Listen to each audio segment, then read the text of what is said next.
Hai, nama aku Julia Cahini Murdotila dari kelas L, Prodi S1 Pariwisata. Di sini saya ingin menjelaskan salah satu materi dari mata kuliah Tourism Finance, yaitu EOQ, yang kepanjangannya adalah Economic Order Quantity. Yuk, sekarang kita cus ke video penjelasannya. Economic Order Quantity. EOQ adalah jumlah atau volume pembelian paling ekonomis untuk dilakukan setiap kali pembelian. Metode EOQ berusaha mencapai tingkat persediaan secara seminimum mungkin dengan mengutamakan biaya rendah dan mutu yang lebih baik.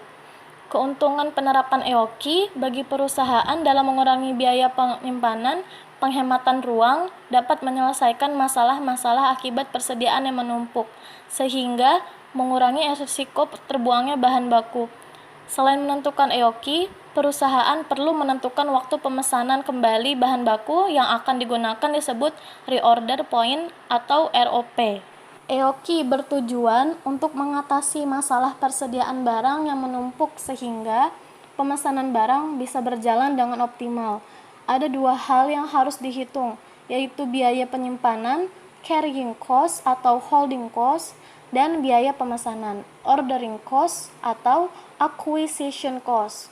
Keduanya harus seimbang agar tidak ada pembengkakan biaya dan masalah pemesanan barang yang berlebih. EOQ berhubungan dengan dua faktor yang mempengaruhi, yaitu biaya penyimpanan dan biaya pemesanan. Biaya pemesanan merupakan dana yang digunakan untuk memesan sejumlah barang yang dibutuhkan. Pemesanan barang disesuaikan dengan kebutuhan perusahaan, baik untuk bahan baku, produk setengah jadi, maupun produk yang jadi. Biaya pemesanan bisa berubah-ubah dan tidak tergantung pada jumlah yang dipesan. Dalam biaya pemesanan ada 4 faktor yang harus diperhatikan, yaitu 1. Biaya persiapan, 2. Biaya pengiriman atau uang jalan untuk staf yang bertugas dalam melakukan pemesanan, 3. Biaya untuk penerimaan barang yang dipesan, 4. Biaya untuk penyelesaian pembayaran akan barang yang telah dipesan. Biaya penyimpanan. Biaya yang digunakan untuk hal-hal yang berhubungan dengan penyimpanan barang. Selain penyimpanan barang, perusahaan juga membutuhkan dana untuk keperluan investasi barang. Faktor-faktor yang termasuk ke dalam bagian ini adalah 1.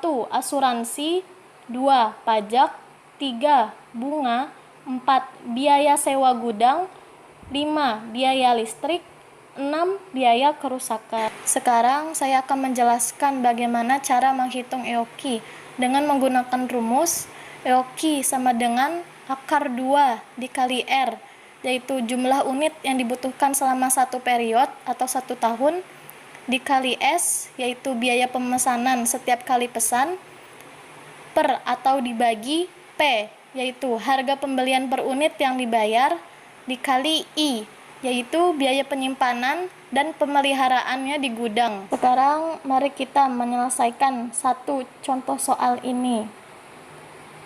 PT Hidup Sejahtera pada tahun yang akan datang membutuhkan bahan baku sebanyak 240.000 unit. Harga bahan baku per unit adalah Rp2.000. Biaya pesan untuk setiap melakukan pemesanan adalah sebesar Rp150.000, sedangkan biaya penyimpanan adalah sebesar 25% dari nilai rata-rata persediaan. Soalnya, A. Berapa jumlah pemesanan paling ekonomis, yaitu jumlah dari EOQ. B. Berapa kali pemesanan yang harus dilakukan dalam kurun waktu setahun. C. Berapa hari sekali perusahaan harus melakukan pemesanan dengan periode 1 tahun sebanyak 360 hari. A. EOQ sama dengan akar 2 dikali 240.000 dikali 150.000 per atau dibagi 2.000 dikali 25%. Jika kita jumlahkan, maka hasilnya menjadi akar 144 juta. Dan jika kita jadikan hitungan satuan, maka hasilnya adalah 12.000 unit. B. Jika kita ingin mengetahui jumlah dari berapa kali pemesanan yang harus dilakukan oleh perusahaan dalam kurun waktu 1 tahun, maka kita harus menjumlahkan bahan bakunya dibagi dengan jumlah dari EOQ, yaitu 240.000 dibagi 12.000 unit, maka hasilnya akan menjadi 20 kali pemesanan per tahun. C. Berapa hari sekali perusahaan harus melakukan pemesanan? Jika dengan periode 1 tahun sama dengan 360 hari. Di sini, jika 1 tahun sama dengan 360 hari, maka pemesanan dilakukan 360 hari dibagi 20 kali pemesanan. Berarti kita harus melakukan pemesanan sebanyak 18 hari sekali. Oke, that is all from me. Makasih banget ya buat yang udah nonton video ini. Semoga video ini bisa bermanfaat buat yang nonton. Goodbye, see you to next video. Don't forget to like, comment, and subscribe.